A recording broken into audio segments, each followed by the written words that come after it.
बचपन में दोस्तों हम सब ने हॉलीवुड की फिल्में तो देखी ही हैं, जैसे आर्नोल्ड श्वार्ज़नेगर की फिल्म टर्मिनेटर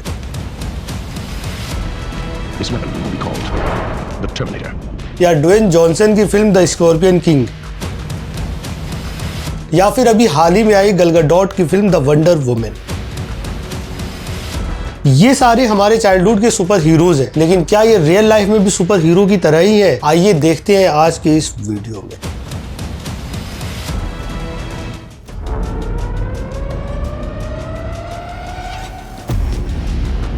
कुछ सालों पहले आर्नोल्ड की एक फिल्म आई थी टर्मिनेटर, जिसमें आर्नोल्ड ने एक रोबोट का कैरेक्टर प्ले किया था। ये फिल्म एक सुपर कंप्यूटर पे बेस्ड थी। इस फिल्म में ये दिखाया जाता है कि कैसे एक सुपर कंप्यूटर स्काईनेट ने दुनिया पर कब्जा कर लिया है और ह्यूमैनिटी के खिलाफ एक जंग छेड़ दी है। स्काईनेट का मिशन होता है ह्यूमन रेस को खत्म करना। स्काईनेट एक डेंजरस टर्मिनेटर को भेजता है जिसका मिशन होता है सारा कॉनर और उसके 10 साल के बेटे जॉन कॉनर को मारना। स्काईनेट जॉन कॉनर को इसलिए मारना चाहता है क्योंकि फ्यूचर में जॉन कॉनर एक रेवोल्यूशन खड़ा कर सकता है और वो स्काईनेट को डिस्ट्रॉय कर सकता है। तभी एक और टर्मिनेटर आर्नोल्ड श्वार्ज़नेगर को भेजा जाता है सारा कॉनर और उसके बेटे जॉन कॉनर को प्रोटेक्ट करने के लिए। Throughout the movie Arnold John Connor को प्रोटेक्ट करते नजर आते हैं। वहीं एंड के सीन में ये दिखाया जाता है कि रोबोट होने के बाद भी आर्नोल्ड जॉन कॉनर से बेइंतहा मोहब्बत करने लगते हैं। अब ये फिल्म जिसने भी देखी होगी उसे लगा होगा वाह आर्नोल्ड कितना बढ़िया आदमी है। 7 मार्च 2023 को आर्नोल्ड अपने YouTube चैनल पे एक वीडियो अपलोड करते हैं जिसमें वो एंटीसेमिटिज्म की बात करते हैं। Hello everybody.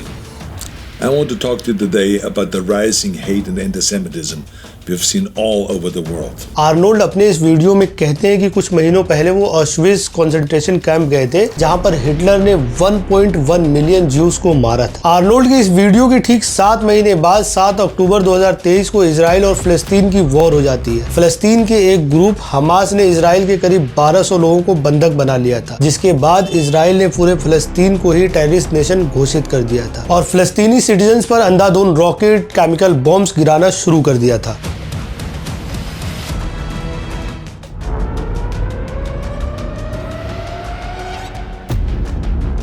फिलिस्तीन के सबसे बड़े फंक्शनल हॉस्पिटल अल शिफा में जख्मी लोगों के साथ साथ 39 प्रीमेच्योर बेबीज भी इंक्यूबेटर में थे। इजराइल ने हॉस्पिटल की इलेक्ट्रिक पावर सप्लाई भी बंद कर दी थी, जिसके कुछ घंटों के बाद हॉस्पिटल के जनरेटर का भी फ्यूल खत्म होने लगा। हॉस्पिटल के डॉक्टर्स ने मीडिया को ये बताया कि उनके पास कुछ ही घंटों का फ्यूल बचा है और अगर फ्यूल खत्म हुआ तो इंक्यूबेटर में जो प्रीमेच्योर बेबीज हैं वो मर जाएंगे। ये खबर आते ही पूरी दुनिया की निगाहें अब अल शिफा हॉस्पिटल पे थी। इजरायली आर्मी को पता था कि अल शिफा हॉस्पिटल ही एक सेफ जगह है पूरे फिलिस्तीन में जहाँ सिविलियन शरण ले रहे हैं, इसलिए इजरायली आर्मी ने कहना शुरू कर दिया कि अल शिफा हॉस्पिटल में हमास का कंट्रोल सेंटर है। उसी बीच इजरायली आर्मी हॉस्पिटल को एक अल्टीमेटम देती है कि कुछ ही घंटों में हॉस्पिटल को खाली कर दो। अनफॉर्चुनेटली जनरेटर का फ्यूल खत्म हो जाता है और 2 बच्चों की इंक्यूबेटर में ही मौत हो जाती है। अब क्योंकि ये बात पूरी तरह पब्लिक डोमेन में थी, इसलिए इजरायली आर्मी ने प्रीमेच्योर बेबीज को ट्रांसफर करने की बात तो की, लेकिन उसके बाद वो बच्चे कहाँ गए किसी को कुछ नहीं पता। इजरायली फोर्सेस ने अल शिफा हॉस्पिटल को पहले टैंक से और उसके बाद बॉम्ब से उड़ा दिया।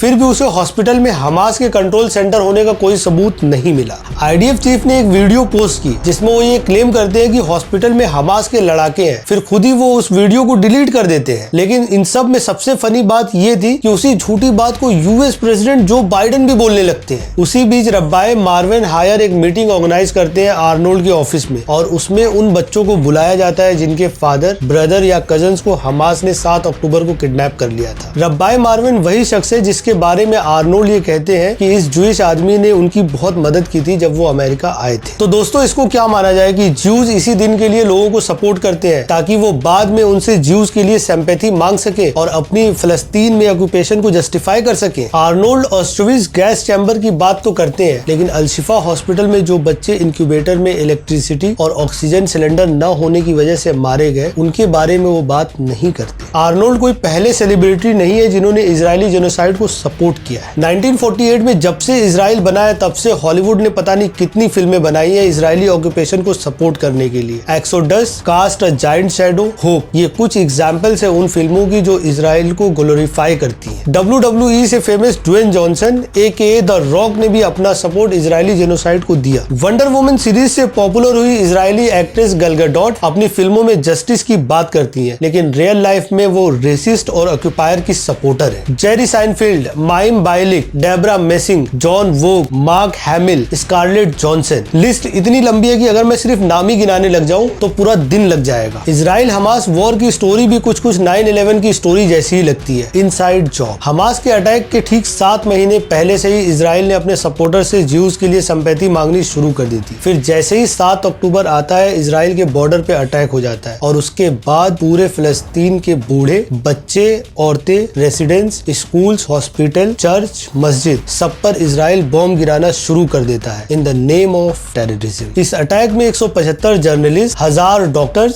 300 यूएन स्टाफ और टोटल 60,000 से ज्यादा लोग मारे जा चुके हैं, जिसमें 18,000 सिर्फ मासूम बच्चे हैं। कुछ सालों बाद लोग गाजा को भी विजिट करेंगे, वीडियो बनाएंगे और अफसोस करेंगे, जैसे आर्नोल्ड और शुविस को विजिट करके वीडियो बना के अफसोस कर रहे थे। लेकिन उनके ही सामने हिटलर की तरह हिस्ट्री रिपीट हो रही है, तो इन लोगों को नहीं दिख रहा है। मे बी ये हॉलीवुड वाले बेटर कंटेंट ढूंढ रहे हो, बाद में शायद ये इस पर फिल्म बनाएंगे और खूब सारा पैसा छापेंगे। Thank you for watching, see you in next video.